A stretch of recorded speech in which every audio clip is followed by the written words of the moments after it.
택시기사로 일하고 있는 홍 씨. 운전대를 잡은 지 15년 만에 처음으로 사고가 났답니다. 바로 요 부분이거든요. 신호 라인 앞에 손님이 뒤에서 그냥 직진해달라고 그래가지고 1차선 타가지고 여기서 대기하고 있는 상태에서 추돌사고가 일어난 거죠. 너무도 갑작스러웠던 사고. 무엇보다 사고가 날 만한 상황이 아니었기에 더 의아했답니다. 이게 복잡한 곳이 아니네요. 아니 저렇게 정차된 차를 받는 건 좀 이상한 거 아니에요? 그렇죠. 깜짝 놀랐죠. 신호만 대기하겠다고 했으니까 굉장히 놀랐죠. 아유 얼마나 놀라셨을까. 휴대폰을 줍느라 실수로 박았다는 말에 그런 줄로만 알았다는 홍 씨. 그런데 블랙박스를 확인하고 나서야 알게 된 그날의 진실. 렌트카를 빌려가지고 골목에서 기다리고 있는 겁니다, 지금. 지금 갑자기 방향을 바꿔서 택시를 쫓아가죠. 택시입니다, 저 앞에. 처음부터 노린 거네요, 지금 보니까. 지금 빨간불이 있는데 예. 멈춰야 되는데 그냥 안 가버리네요. 멈추네요. 그냥 가버리네요. 이 택시 기사는 완전히 피해자죠. 피해자죠. 차에 받치고 그 연기하는 거예요, 지금. 내려서 뒤에 타는 사람들한테 괜찮냐고 물어보는. 저게 지금 다 실패예요? 택시 승객부터 챙기는 게 좀 이상하긴 하네요. 영어로 DK라고 이렇게 한 거고 한글로는 디귿 키역. 뒤에서 쿵 받았다. 그래서 뒤쿵이에요. 차선 변경 차량을 노리는 이유는 현행법상 30m 전에 방향 지시 등을 켜지 않은 경우 차선을 위반한 게 되기 때문. 따라서 사고 시 차선을 변경하려던 차주가 70% 이상의 책임을 물게 된다는 점을 노린 건데요. 보험 사기의 피해자이기 전에 교통사고의 가해자다. 이것을 악용한 거예요. 예. 교차로에다 좌회전할 때 이제 속도가 빠른 경우에 원심력에 의해서 그 차량이 이제 오른쪽으로 좀 밀려날 수 있거든요. 그러면 보험사기 혐의 차량이 그 오른쪽에 일부러 좀 비빈다는 표현이 어떨지 모르겠지만은 고의로 사고를 유발한 경우가 있습니다. 교차로에서 차선을 침범한 차량 역시 보험 사기의 주 타깃. 이렇게 법규를 위반했기에 신고를 꺼린다는 점, 돈을 갈취하기에도 좋다는 점을 노린다고 합니다. 직후에서 또 파생된 게 공격수 또 수비수라는 용어가 또 나왔습니다. 공격수는 뒤에서 포미추도라는 차량, 또 수비수는 앞에 있는 피해 차량을 칭하고요.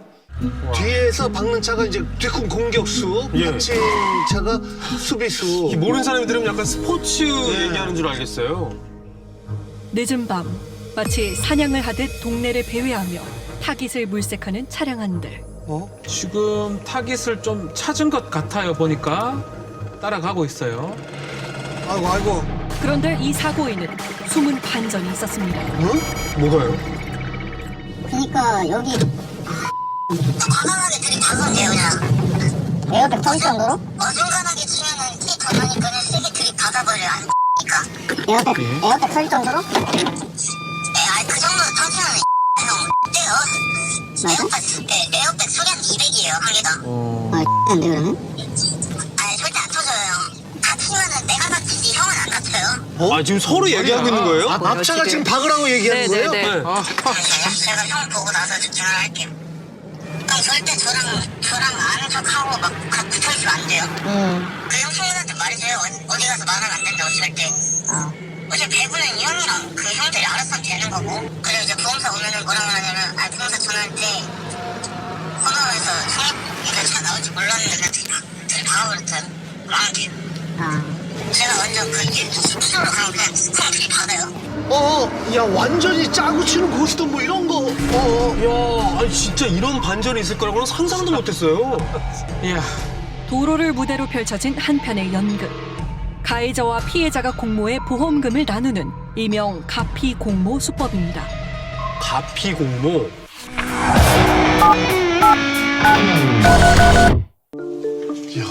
보험 사기라는 걸 알고 나니 당시엔 모르고 지나쳤던 것들이 하나둘 떠오릅니다. 근데 이번에는 손님들이 놀라진 않더라고요. 놀랄 텐데. 그렇죠. 그러니까 보통 사고가 나면은 굉장히 놀라고 막 저기 할 텐데 그냥 좀 조용하고 말도 없이 그냥 가만히 있더라고요. 사고 날 거를 미리 알았기 때문에 이런 반응이 나오는 거죠, 아마도. 놀랄 만한 일은 또 있었습니다. 좀 되게 어려 보였어요. 얇게 보였어요. 20대 초반? 10대 후반. 아 10대요? 10대라고요? 이날 택시에 탑승해 있던 4명의 손님이 편취해간 보험금은 총 460만 원. 아, 그럼 이것도 승객과 뒷차가 한 팀이었던 거네요. 그렇죠. 그럼 인터넷에 있어요. 들어가서 뒤풍 이렇게 치잖아요. 그럼 거기가 아이나 있고 그 사람도 이제 그게 연락해가지고 만나가지고 들어가는 모르는 사람끼리 같은 차를 타고 모르는 그죠. 아예 모르는 사람끼리니까 그러니까 그 사람들끼리 싸우거든요. 모르는 사람끼리. 모르는 사람끼리도 공공연하게 범죄 공모가 이루어진다는 곳. 죽을 용기로 일하실 분 써있잖아요. 죽기 살기로. 와. 뒤쿵을 검색하자마자 화면 가득 모집글이 보입니다. 부산, 경남, 경북 뭐 전국적으로 지금 전국군데요 보니까. 접촉하기 무섭게 실시간으로 수법이 공유됩니다. 뒤쿵 지금 일당을 흥정하고 있는 거죠, 지금. 250에 300인데요. 300. 굉장히 지금 범행을 구체적으로 말을 맞추고 있어요. 특히 이들의 수법에서 가장 특징적인 점. 수익금을 배분할 때에도 비대면으로 이루어진다는 겁니다. 야, 담배값 안에 돈을 넣고. 이거 뭐 영화에서나 나오는 건데. 또 한 가지 눈에 띄는 점. 렌터카인지를 꼭 확인한다는 건데요. 왜요? 젊은 층도 부담 없이 빌릴 수 있는 렌터카. 범죄 도구로 쓰이는 일이 크게 늘었습니다. 앞서 본 보험 사기에 이용된 차량 역시 렌터카. 하긴 자기 차는 누가 박으러 하겠습니까? 렌터카니까 편하죠. 15년째 렌터카 업체를 운영해온 그는 이 상황이 답답하기만 합니다. 빌려서 사용을 하면 자기 차량이 아니고 자기 보험이 아니기 때문에 사고가 난다고 하거나 내더라도 본인한테 가는 금전적인 피해가 없지는 않지만 크지 않습니다. 크지 않다. 고의 사고가 늘면서 덩달아 높아진 보험료 할증을 감당하지 못해 폐업하는 업체도 늘어나는 추세. 뭐 그렇다고 안 빌려줄 수도 없는 거잖아요. 보험 사기범이라고 얼굴에 뭐 써붙이고 다니는 것도 아니고. 그렇죠. 또 다른 업주 역시 피해를 입었습니다. 새벽에 사고 접수가 됐는데 콜센터에서 잔말하지 말고 현장 출동이나 빨리 보내라고. 아이고. 너무 잘하는 거예요. 애가 너무 능숙해요. 너무 능숙한 거죠. 모두가 잠든 새벽 시간. 아니, 이런 데서 사고가 났다고요? 이런 데서? 차가 없어요. 설마요, 설마.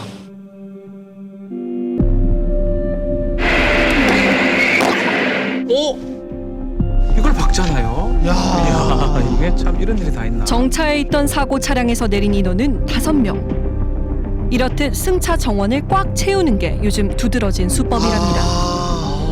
사람당 합의금이 예를 들어서 80에서 150이 나간다고 하면 곱하기 인원수지요. 그러니까 돈을 많이 벌려면 사람 수를 많이 태워야 되니까 사람들을 많이 모집하죠. 보통 1인당 합의금이 150에서 180, 200만 원까지 가요. 그러면 한 사고에 보통 한 400, 800, 1000만 원씩 나가죠. 그리고 뭐 5명 타고 6명 탄 데는 뭐 한 2천만 원 나간 데도 있고요. 그러니까 차량 하나에 여러 명이 타는 사고, 뭐 카 같은데 7명, 8명, 9명씩 타고요. 승용차도 조그만 차가 아닌 중대형 승용차에 5명씩 풀로 탑니다. 이렇게 모인 이들을 부르는 신종 단어 마네킹. 차에 탑승해 있는 것 외엔 주어진 역할이 없어 마네킹이라 불린답니다. 보험 사기를 기획하는 것도 실행하는 것도 이들과는 관련 없는 일. 가만히 있으면 되니까 마네킹인가 봐요. 꼭두각시 역할을 하는 거예요. 반면 주도적인 역할을 수행하는 운전수는 그만큼 가져가는 몫이 큽니다. 운전수를 만나기 위해 향한 곳. 1년 동안 25건의 사고를 내 현재 혐의를 조사 중이라고 합니다. 그가 속한 일당이 가로챈 보험금은 무려 2억 원. 많이도 가져갔네 진짜. 직업이네요, 직업. 직업이에요, 직업. 제가 MBC 실험천재대에서 나왔는데요. 자신의 혐의에 대해서 그는 어떻게 생각하고 있을까요? 올해 초부터 신입원이 네네. 왜 그렇게 단기간에 만났는지. 저도. 그 위에서 할 때도 있고 안 할 때도 있고 제가 실수할 때도 있는 거예요. 비풍 뭐 이런 얘기 들어보신 거 있어요? 그게 뭐예요? 그 주위에서 갔었다는 거 아니에요? 네. 정말 뻔뻔하네요. 뻔뻔하네요. 마네킹 뭐 이런 단어는 혹시 알고 계시나요? 그것도 뭐예요? 마네킹. 그런 거 진짜 몰라요, 마네킹. 하신 거는 아니고. 네, 고의를 뭐 어떻게 알아요? 제가 뭐 상대방 뭐 염려성 갖고 넘어오라 한 것도 아니고. 당당하네요. 당당해요. 아니, 사고만 20건이 넘는데. 한 달에 2번꼴로 사고를 냈음에도 운전 미숙에 불과할 뿐 고의성은 없다고 주장하는 운전수. 더 깊은 이야기를 나눠보려 했지만 그는 타고 온 고급 렌터카와 함께 사라졌습니다. 각자의 역할이 나뉘어 있듯 조직 내에서 계급과 이에 따른 수익도 철저히 분리되어 있습니다. 야, 그 모집책에 의해서 모집이 됐는데 보험방에 협조해달라. 협조를 하지 않으면 가둬놓고 이제 폭력을 행사하고. 수익을 극대화하기 위해 필요한 존재이지만 조직 내에선 철저히 하위 계급에 속하는 마네킹. 갈취 또는 상납을 통해 대부분의 이득은 사기를 기획한 주동자에게 돌아갑니다.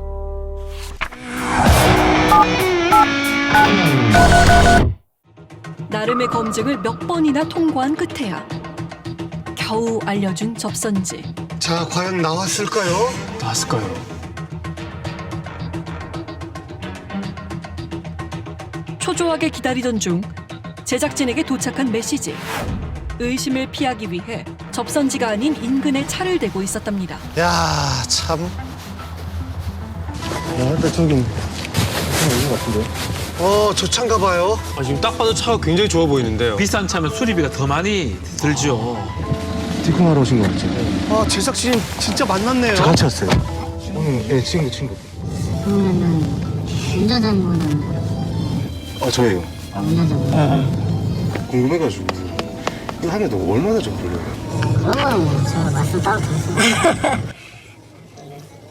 그건 뭐 저희 잘하는 거고 하면 저 맥주를요 여기서 좌회전하시고 우회전하시면 큰 도로 나와요. 좌차선 거기서 좌회전 쓰면 그냥 기다리고 깜빡이 기다리시고 그럼 어느 쪽 방향으로 오시는 거예요? 저도 똑같이 가요. 똑같이 가서? 똑같이 일로 나가서 천천히 갈 거예요. 저는 티 안 나게. 그럼 뒤에 박으시는 거죠? 네, 그렇죠. 뒷공으로 하시는 거죠. 와. 여러 번 해본 듯 동선과 수법까지 모르는 게 없는 일당. 이들에게 물어볼 말이 많습니다. 물어봅시다 진짜로. 안녕하세요. 저 MBC 방송국에서 나왔는데요. 진짜 궁금하네요. 와 이거 통화하러 나오신 거 맞죠? 대체 왜 이런 얘기 하는지 좀 속시 얘기 좀 해줬으면 좋겠어요 진짜로. 잠깐만요. 선생님. 그냥 가버리면 안 되는데. 그렇게 며칠을 보낸 뒤 수소문 끝에 보험 사기에 가담했다가 빠져나온 한 사람과 어렵게 연락이 닿았습니다. 나왔네요 저기. 예. 오랜 망설임 끝에 카메라 앞에 선 그는 한눈에도 앳돼 보였습니다. 처음에 어떻게 이 일을 하기 시작하셨어요? 돈이 필요해가지고 지인 형한테 150만 원 빌렸는데 이제 그 형이 한 달 동안 이자를 1,000만 원까지 올려가지고 한 달 동안 이자를 1,000만 원까지요? 좋은 형인 줄로만 알았는데 얼마 지나지 않아 본색을 드러냈답니다. 처음에는 그냥 솔직히 말해서 원금 150만 원 빌린 것만 주고 그냥 연락 안 받으려 했는데 이제 제 인적 사항이나 제 주변 친구들이나 제 부모님 번호 뭐 이런 거 다 알고 있어가지고 그래도 이거 해라 그 불사고 내는 건데 그 차 뒤에 탑승하고 이제 합의금 받아서 나한테 돈 주면 된다 해서 그렇게 해서 시작했어요. 몇 번이나 거절 의사를 표했지만 결국 강제로 차에 타게 된 김군. 그곳에서 자신처럼 빚에 역겨운 이들과 만났다고 합니다. 그 형이 약간 사채업자 약간 이런 느낌. 네, 약간 그런 돈 빌려준다 약간 이런 식으로 글을 올리는데 이제 제 친구 중에 여자애 한 명 있는데 걔도 150 빌렸는데 걔는 300만 원 갖고 오라 했는데 돈을 못 갚았어요. 그래서 걔가 여자이니까 너 몸을 팔아라 그러니까 이렇게 해서 돈 갚아 아니면 타라 차에 타라 아니면 보험 대출 받던 거 알아서 해서 갖고 와라 약간 이런 식으로 협박 당하고 있어요. 완전히 덫에 걸려들었군요. 야, 이런 식으로 모집할 줄은 상상도 못했네요. 한 번 발을 들이니 멈출 수 없었습니다. 가담한 건수만 10여 건. 이렇게 낸 고의사고로 편취한 금액은 한 건당 80만 원에서 130만 원 선. 매번 10만 원을 제외한 보험금 대부분을 상납했음에도 빚을 갚기엔 역부족이었답니다. 그래도 피하려면 피할 수 있었던 거 아닐까요? 저 신고를 해야죠, 신고를. 예. 병이 어떻게 보면 실질적인 사람이고 그 형 대신해서 이제 일 처리를 하는 애들이 몇 명 있어요. 운전을 해서 사고를 냈다든가 이제 애들한테 돈을 걷어서 갚아주는 애가 있다든가 제가 잘못하거나 실수했을 때는 좀 욕도 많이 하고 그럴까 중간책들은 다 성상계기가 생겼어요. 문신도 많고 저는 도망도 못 가겠어요. 무서워서. 아니 다 비슷한 또래 같은데 하는 짓은 완전 조직폭력배나 다름없네요. 아무래도 코로나 때문에 일자리 구하시는 사장님들도 별로 없고 해서 그래서 돈 빌리고 이제 돈 갚으려고 또 이거 하는 것 같아요. 솔직히 처음에는 무서웠다가 이제 두 번째부터는 너무 돈이 쉽게 나오는구나 생각도 들었다가 잘못했다. 참. 처음부터 돈 빌리지 말 걸 그랬으면 이런 것도 안 했을 텐데 약간 후회 많이 들죠. 이렇게 쉽게 돈을 벌 수 있다는 유혹이 10대와 20대 사이에서 유행처럼 번지고 있는 건데요. 아이고. 그러니까 여기 과감하게 들이박으면 돼요 그냥. 세게 들이박아버려요 안 되니까. 보험상이 터지면 너가 우리 다 알지. 네가 지금 어리니까 너가 만만해가지고 너한테 진짜 저러는 것 같은데 꿀망생이 해야 돼 이거 알지? 처음에는 이제 뭐 지인, 선후배나 뭐 이렇게 동창들 사이로 이렇게 하다가 볼륨을 좀 높여야겠다 이렇게 생각을 해가지고 구직 광고, 알바 광고 이런 걸 통해가지고 가담자들을 다 모집을 하고 하고 싶지도 않고 이런 이탈한 애들도 몇 명 있었어요. 좀 협박도 하고 그 합의금 받아간 거, 보험 받아간 거 재갈치도 하고 뭐. 에이 참. 점차 지능화되고 조직화되는 보험 사기. 이로 인한 피해는 고스란히 우리 모두의 몫으로 돌아옵니다. 보험 사기로 추정되는 사고는 저희는 많게는 한 30%까지 봅니다. 그때 1년에 한 10조 원 정도가 누수된다라고 저는 이제 판단을 하고 있습니다. 법원에서 유죄 판결이 확정되는 경우에 보험사기 방지 특별법상 10년 이하의 징역 또는 5천만 원 이하의 벌금형이 처해질 수 있습니다. 김 군은 이런 말을 남겼습니다. 자신의 선택을 후회하고 있노라고. 쉬운 길이 반드시 옳은 길은 아님을 다시 한번 생각할 때입니다.